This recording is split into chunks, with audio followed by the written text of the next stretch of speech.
জগৎ শুনিয়া তাহা বাদশা পাশে গেল, মাতার নির্দেশে মতো সকলই বলিল। বাদশা সে কথা শুনি ডাকাইল দূতে, জগতের সব কথা বলিল তাহারে। বাদশা আদেতে দূত ঘোষণা করিল, কোজাগরী দিনে কেহ জ্বালিবে না আলো।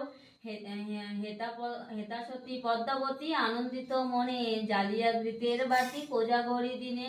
নিজে পদ্মাবতী থাকে দ্বার গাগুলিয়া, হেনকালে লক্ষ্মী আসে করুণা করিয়া। লক্ষ্মী বলে ভমিলাম প্রতি ঘরে ঘরে, কেহ বাতি জ্বালে নাই আছে অন্ধকারে। শুনো শুনো বলি তোমা পদ্মাবতী সতী, তোমার ভবনে আজ করিব বসতি। দ্বার ছাড়ি দাও তুমি গৃহ মাঝে যাব, বসিয়া তোমার গৃহে বিশ্রাম লভিব। পদ্ম কয় করো জোরে এসেছে যখন, এক সত্য মোর পাশে করো মা এখন। লক্ষ্মী বলে ওগো পদ্মা কিবা তুমি চাও, অবশ্য পুরাবো বাঞ্ছা আমারে জানাও।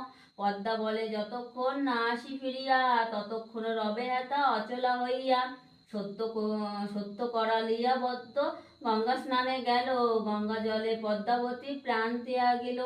জগতের গৃহে লক্ষ্মী সত্যে বন্ধ হয়ে, রহিলেন চিরকাল অচলা হইয়ে। জগৎ সুদর ভাগ্যবান কেহা কবে, অচলা হইয়া লক্ষ্মী থাকে তার গৃহে। কোজাগরী পূর্ণিমায় যে পূজে লক্ষ্মী রে, দেহ অন্তে যায় সেই বৈকুণ্ঠ মাজারে। শ্রী শঙ্কর প্রণমিয়া লক্ষ্মীর চরণে, কোজাগরী পূর্ণিমার ব্রত কথা পণে। জগৎ শেঠের পালা সমাপ্ত হইল, ভক্তিবরে সবে মিলি হরি হরি বলো।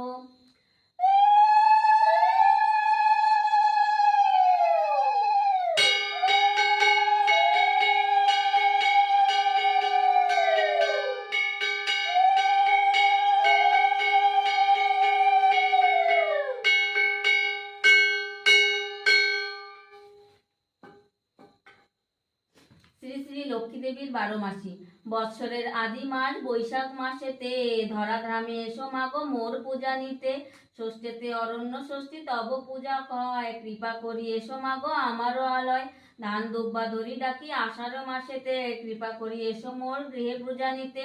শ্রাবণের বাড়ি ধারা ঝড় ঝড় ঝরে, পুজিতে বাসনা মাগো হয়েছে অন্তরে।